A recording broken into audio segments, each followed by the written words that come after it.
اشہد ان لا الہ الا اللہ۔ کیا عشاء کے صرف 4 فرض پڑھ سکتے ہیں؟ اگر کوئی عشاء کی نماز لمبی ہونے کی وجہ سے چھوڑ دیتا ہے تو اگر وہ صرف 4 فرض پڑھ لے تو کیا اس کی عشاء کی نماز ہو جائے گی؟ اسی طرح اگر عصر کی بھی صرف 4 رکعت فرض پڑھ لے تو کیا اس کی نماز ہو جائے گی؟ کوئی گناہ تو نہیں ہوگا؟ حنا صاحبہ بہاولپور سے۔ جی حنا صاحبہ، بالکل فرض نماز ہو جائے گی۔ 17 رکعتیں سوچ کے نماز ہی چھوڑ دینا عشاء کی، یہ تو بہت بڑا ظلم ہے۔ تو 4 فرض یہ بہت زیادہ ضروری ہیں۔ اگر کوئی سنتیں نہیں پڑھ رہا، صرف 4 فرض پڑھ لیتا ہے تو فرض تو ذمے سے ساقط ہو گئے نا، ورنہ فرض چھوڑنا تو کبیرہ بہت بڑا گناہ ہے اسلام میں۔ تو کسی بھی طرح ہو فرض بہرحال پڑھے۔ باقی عشاء کے بعد 2 سنتیں موقدہ ہیں تو وہ بھی پڑھ لے، کیا جا رہا ہے اس میں، وہ بھی موقدہ ہیں۔ کبھی کبھار چھوڑ دے تو کوئی حرج نہیں ہے، لیکن چھوڑنے کا معمول بنا لینا اس میں گناہ کا خطرہ ہے، ایسا شخص قابل ملامت ہے، نبی کی شفاعت سے محروم ہونے کا خطرہ ہے۔ تو اس لیے 2 سنتوں کو کبھی معمول بنانا چاہیے، کبھی کبھار چھوٹ جائے تو کوئی حرج نہیں ہے، لیکن بہرحال ان 2 سنتوں میں اور 4 فرض میں زمین آسمان کا فرق ہے۔ 2 سنتوں کے چکر میں 4 فرض کبھی بھی نہ چھوڑیں، نہیں پڑھے جا رہے تو 4 فرض ہی پڑھ لیں، تو لیکن عام 2 سنتوں کا بھی معمول بنا لیں۔ تو 6 رکعتیں عشاء کی، جس کو ہم کسی حد تک ضروری کہہ سکتے ہیں۔ 4 فرض تو وہ تو فرض ہیں بہرحال، اور 2 سنتیں موقدہ ہیں، وہ چھوڑنا حرام اور کبیرہ گناہ تو نہیں ہے، لیکن قابل ملامت ہے ایسا شخص جو سنتیں نہ پڑھے۔ اور وتر 3 رکعت وتر رہ گئے، وہ پوری رات میں کبھی بھی پڑھ لے، وہ بھی واجب ہیں، وہ چھوڑیں گے تو گناہ گار ہوں گے۔ باقی عصر سے پہلے 4 رکعتیں پڑھنا وہ سنت ہے، وہ لازمی نہیں ہے۔ کیا نماز عشاء تاخیر سے پڑھنا مستحب ہے؟ بنت عبداللہ کشمیر سے۔ کیا ہم عشاء کی نماز کا وقت شروع ہونے سے لے کر 12 بجے تک کسی بھی وقت پڑھ سکتے ہیں؟ نیز کیا دیر سے عشاء کی نماز پڑھنا مستحب ہے؟ دیکھیں، عشاء کی نماز کے 3 اوقات ہیں۔ ایک ہے 1/3 رات، یعنی آپ یہ دیکھیں نقشے میں کہ عشاء کا ٹائم کس وقت شروع ہو رہا ہے اور صبح صادق کا ٹائم کس وقت شروع ہو رہا ہے۔ مثال کے طور پر آپ کے علاقے میں عشاء کا ٹائم شروع ہو رہا ہے 8:30 بجے رات کو، اور فجر کا ٹائم شروع ہو رہا ہے فار ایگزامپل 4:30 بجے، تو اب آپ گنیں 8:30، 9:30، 10:30، 11:30، 12:30، 1:30، 2:30، 3:30، 4:30، تو یہ ٹوٹل 8 گھنٹے ہو گئے۔ ہم آسانی کے لیے یہ 9 گھنٹے کر لیتے ہیں، یعنی فجر کا ٹائم شروع ہو رہا ہے 5:30 بجے، تو یہ 9 گھنٹے ہو گئے۔ عشاء کا ٹائم شروع ہو رہا ہے آپ کے علاقے میں فار ایگزامپل 8:30 بجے، اور فجر کا ٹائم شروع ہو رہا ہے 5:30 بجے، 9، 10، 11، 12، 1، 2، 3، 4، 5، تو یہ پورے گھنٹے بنتے ہیں 9 گھنٹے۔ تو اس سے میں پتہ چلا کہ عشاء کا جو وقت ہے وہ 9 گھنٹے ہے۔ صبح صادق سے پہلے آپ عشاء پڑھ لیں گے تو آپ کی نماز ہو جائے گی، قضا کرنے کا گناہ نہیں ہوگا۔ اصولی طور پر یہ مسئلہ ہے۔ البتہ عشاء کے ٹائم کو 3 حصوں میں ہمیں ڈیوائیڈ کرنا چاہیے۔ سب سے پہلے 1/3 رات۔ اب آپ بتائیں 9 گھنٹے جب عشاء کا ٹائم آپ کے علاقے میں اگر بن رہا ہے تو 1/3 یا 1/3 رات کب ہوگی؟ جب 3 گھنٹے پورے ہو جائیں گے، یعنی 8:30 بجے اگر عشاء کا ٹائم شروع ہو رہا ہے، 9:30، 10:30، 11:30، یہ ہے 1/3۔ سب سے افضل وقت ہے 1/3 رات پہ عشاء کی نماز پڑھنا، یعنی 1/3 رات تک تاخیر کرنا، یہ سب سے افضل ہے۔ اور رسول اللہ صلی اللہ علیہ وسلم کی صحیح حدیث ہے، آپ نے فرمایا اگر مجھے اپنی امت پر خوف نہ ہوتا مشقت کا تو میں لوگوں کو عشاء کی نماز میں تاخیر کا حکم دیتا۔ تو مشقت کا خوف تھا اس لیے آپ نے اس کو واجب نہیں قرار دیا، لیکن افضل بہرحال یہی ہے کہ عشاء کی نماز اگر 9 گھنٹے کی رات ہے اور 8:30 بجے ٹائم شروع ہو رہا ہے تو 11:30 بجے پڑھی جائے، یہ سب سے افضل وقت ہے۔ 1/3 رات کے بعد پھر تاخیر کرنا یہ غیر افضل ہے، ناپسندیدہ ہے آدھی رات تک۔ اب آدھی رات کب ہوگی؟ جیسے 8:30 بجے عشاء شروع ہو رہی ہے اور 9 گھنٹے کا ہے تو یہ 4.5 گھنٹے میں آدھی رات ہو جائے گی، یعنی 8:30، 9:30، 10:30، 11:30، 12:30، 1 بجے تک بھی آپ عشاء کی نماز پڑھ سکتے ہیں، جائز ہے، ثواب کم ہوگا۔ 1 بجے کے بعد کراہت ہے، یعنی آدھی رات کے بعد عشاء میں تاخیر کرنا مکروہ ہے، ناپسندیدہ ہے۔ پھر جتنی تاخیر کریں گے اتنی ہی کراہت بڑھتی چلی جائے گی، مکروہ اس میں مکروہ والا عنصر بڑھتا چلا جائے گا۔ تو اس لیے حتی الامکان آدھی رات سے پہلے عشاء پڑھ لینی چاہیے، اور افضل ہے کہ 1/3 رات تک اس کو مؤخر کیا جائے۔ لیکن یہ خواتین کے لیے ہے یا ان لوگوں کے لیے ہے جو سفر میں ہوں اور جماعت سے نماز نہ پڑھ رہے ہوں کسی وجہ سے۔ اگر آپ محلے میں رہتے ہیں، مسجد میں جماعت سے نماز سے پڑھنا چاہتے ہیں تو پھر جماعت کی نماز کو ترجیح دی جائے گی، اور جماعت کی نماز جلدی ہوتی ہے۔ ہمارے ہاں 9:15 بجے عشاء کی نماز ہو رہی ہے، حالانکہ اصل وقت تو 11:30 بجے، لیکن وجہ کیا ہے کہ نبی صلی اللہ علیہ وسلم بھی 1/3 رات تک تاخیر اس لیے نہیں کرتے تھے کہ صحابہ پر شاق نہ گزرے۔ تو اگر مسجدوں میں اتنی دیر سے جماعت کی نمازیں ہونا شروع ہو جائیں گی تو اس بات کا امکان ہے کہ لوگ نماز چھوڑ دیں گے سستی میں۔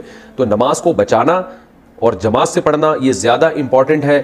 آپ انفرادی نماز پڑھیں 1/3 رات تک مؤخر کرنے سے، یعنی انفرادی طور پر 1/3 رات تک مؤخر کرنے سے افضل ہے کہ آپ جلدی پڑھ لیں مگر جماعت سے پڑھیں، تو جماعت چھوڑنا بہرحال مسجد کی جائز نہیں ہے. تو مسجدوں میں جس ٹائم پہ نماز ہو رہی ہو آپ نے وہی نماز پڑھنی ہے اسی ٹائم پہ, چاہے وہ جلدی ہو رہی ہو چاہے وہ دیر سے ہو رہی ہو, تاکہ جماعت کی فضیلت نہ چھوٹے آپ سے. جماعت سے نماز پڑھنا چونکہ واجب ہے, نہیں پڑھیں گے گناہگار ہوں گے.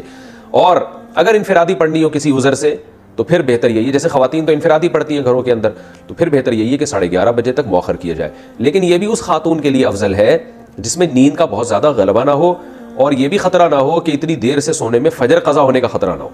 تو اگر خطرہ ہے, آپ کو یہ ڈر ہے کہ نیند کا غلبہ ہو جائے گا, سستی ہو جائے گی, تو بھائی پھر بہتر یہی ہے کہ وقت داخل ہوتے ہی پڑھ لیا کریں, جیسے ہی وقت داخل ہو پڑھ لے تاکہ قضا ہونے کا خطرہ ختم ہو جائے.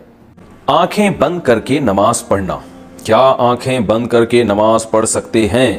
مبین صاحب نوشہرہ سے. آنکھیں بند کر کے نماز پڑھنا مکروہ اور ناپسندیدہ عمل ہے, کیونکہ رسول اللہ صلی اللہ علیہ وسلم سے آنکھیں بند کر کے نماز پڑھنا ثابت نہیں ہے.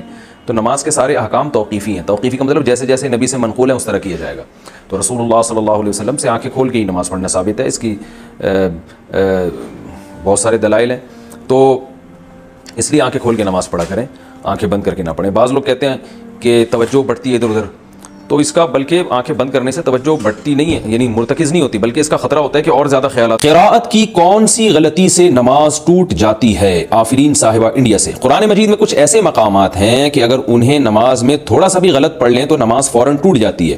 ایسے کون سے مقامات ہیں, ان کی نشاندہی فرما دیں. بھائی قرآن مجید میں ایسے مقامات تو ہائی لائٹ کرنا تو ناممکن ہے, وہ تو سارے ہی مقامات ایسے ہیں کہ ان کو آپ غلط پڑھ لیں گے تو وہ نماز ٹوٹ جائے گی. کتنا غلط پڑھیں گے کہ کسی آیت کو اتنا غلط پڑھ لینا کہ آیت کا اصل مفہوم بالکل اس کے اپوزٹ ہو جائے. جیسے قرآن مجید میں اللہ تعالیٰ کا ارشاد ہے لئن اشرکت لیحبطن عملک ولتکونن من الخاسرین, کہ اگر آپ نے شرک کیا تو آپ خسارے والوں میں سے ہو جائیں گے. اب کسی قاری نے غلطی سے پڑھ لیا ولتکونن من الخاسرین کو من الحاسرین پڑھ لیا. حاسرین کا مطلب حسرت والوں میں ہو جائیں گے. تو معنی چینج تو ہوا ہے لیکن بالکل الٹ نہیں ہو گیا. تو الٹ نہیں ہو گیا, بالکل ہی قرآن کے مفہوم کے بالکل اپوزٹ نہیں ہو گیا, معنی چینج ہوا ہے. تو اس سے اگر یہ غلطی سے کیا تو نماز نہیں ٹوٹے گی, لیکن غلط ہے, ایسا کرنا جائز نہیں ہے. لیکن اگر معنی بالکل ہی اپوزٹ ہو گیا, جیسے کسی نے آیت پڑھی لئن اشرکت لیحبطن عملک ولتکونن من المفلحین, کہ اگر تم نے شرک کیا تو تمہارے اعمال ضائع ہو جائیں گے اور تم کامیاب لوگوں میں سے ہو جاؤ گے. خاسرین کو مفلحین پڑھ لیا, تو یہ بالکل ہی قرآن کی منشا کے خلاف ہو گیا. شرک والے کامیاب کبھی نہیں ہوتے. تو ایسی بڑی فحش غلطی جب ہوگی کسی آیت کے پڑھنے میں, تو چاہے وہ کہیں بھی ہو, تو پھر نماز ٹوٹ جاتی ہے. لیکن یہ ضروری ہے کہ اس کا کوئی اور صحیح مطلب نکل نہ سکتا ہو. اگر آیت کسی نے غلطی سے غلط پڑھ لی, اس کا غلط مطلب بھی کوئی بیان کر سکتا ہے, صحیح مطلب بھی, تو بھی نماز نہیں ٹوٹے گی. اور اگر ایسا مطلب ہے کہ وہ غلط ہی بن رہا ہے, صحیح مطلب بن ہی نہیں سکتا, تو پھر نماز ٹوٹ جائے گی, دوبارہ پڑھنی پڑے گی. کئی دفعہ حرکت سے نماز ٹوٹ جائے گی. نماز میں کتنی دفعہ بلا عذر حرکت کرنے سے نماز ٹوٹ جاتی ہے؟ جیسے بالوں کو ہاتھ لگانا, کپڑوں کو سیدھا کرنا یا خارش کرنا وغیرہ وغیرہ. عامر محمد یوسف پنجگور بلوچستان سے. دیکھیں حرکت نماز کے منافی ہے, اور کوئی بھی کام نماز میں ایسا کیا جائے جو نماز کے منافی ہو تو نماز اس سے ٹوٹ جاتی ہے. جیسے نماز میں بات چیت کرنا, نماز میں کھانا پینا, نماز میں چلنا پھرنا, تو اس سے نماز ٹوٹ جائے گی. تو اس پر تو پوری امت کا اجماع ہے, لیکن یعنی اس کے لیے تو دلیل کی حاجت نہیں ہے, کیونکہ یہ اجماع امت سے ثابت ہے کہ نماز میں نماز کے اگینسٹ کوئی کام کرنے سے, نماز کے منافی کوئی کام کرنے سے نماز ٹوٹ جاتی ہے. لیکن اب کتنی حرکت کرنے سے ٹوٹتی ہے اس کے بارے میں قرآن و سنت خاموش ہیں. تو جہاں قرآن و سنت خاموش ہوتا ہے, ظاہر ہے اتنی ایک دفعہ کیوں کرنے سے تو نہیں ہوگا نا کہ نماز فوراً ٹوٹ جائے. یہ تو ایک, اس میں تو انسان معذور ہے, اتنے تو مجبوراً حرکت کرنی پڑتی ہے. تو اب اس میں کوئی قرآن و سنت میں کوئی واضح دلیل نہیں ہے کہ کتنی حرکت کرنے سے نماز ٹوٹے گی. تو جب واضح دلیل نہیں ہوتی تو حضرات فقہاء کرام پھر اجتہاد کرتے ہیں. تو اب بعض فقہا تو اس کے قائل ہیں کہ بغیر ضرورت کے اگر 3 دفعہ حرکت کر لی, بغیر ضرورت کے 3 دفعہ جلدی حرکت کر لی تو پھر نماز ٹوٹ جائے گی. بعض فقہا اس کے قائل ہیں, اور بعض فقہا اس کے قائل ہیں کہ اتنی حرکت کی کہ اگر کوئی دیکھنے والا آئے اور اس وقت اس کو دیکھتا تو اس کی حرکت کو دیکھ کے یہ لگتا کہ گویا یہ نماز پڑھ ہی نہیں رہا ہے, یہ ویسے ہی کھڑا ہوا ہے. تو اتنی زیادہ جب حرکت ہوگی تو نماز ٹوٹ جائے گی. تو اس میں جو نماز پڑھ رہا ہے اس کی رائے کا اعتبار ہوگا کہ اگر کوئی مجھے آ کے اس وقت دیکھتا میں اتنی حرکت کر رہا ہوں تو وہ یہ سمجھتا کہ یہ نماز پڑھ رہا ہے یا نہیں پڑھ رہا. اگر وہ یہ سمجھتا کہ شاید یہ نماز ہی نہیں پڑھ رہا جو اتنا ہل رہا ہے تو پھر نماز ٹوٹ جائے گی. تو یہ دونوں قول ملتے ہیں. گنجائش اس دوسرے قول میں ہے کہ اتنی حرکت ہو کہ دیکھنے والا سمجھے کہ وہ یا یہ نماز ہی نہیں پڑھ رہا, تو پھر اس میں کوئی مقدار متعین نہیں ہے, بس بہت زیادہ حرکت ہوگی کہ دیکھنے والا یہ سمجھے, تو ہم یہ کہیں گے نماز اس کی ٹوٹ گئی ہے. اور پہلا جو قول ہے جس میں ہے کہ 3 دفعہ جلدی حرکت کی, وہ قول سخت بہت ہے, اس میں مشکل بہت ہے, لیکن احتیاط اسی میں ہے. تو بہتر یہی ہے کہ حرکت ہی نہ کریں تاکہ اس مسئلے میں پڑھنے کی ضرورت ہی پیش نہ آئے نا. ہمارے حضرت فرمایا کرتے تھے نمازی کو چاہیے پہلے جتنی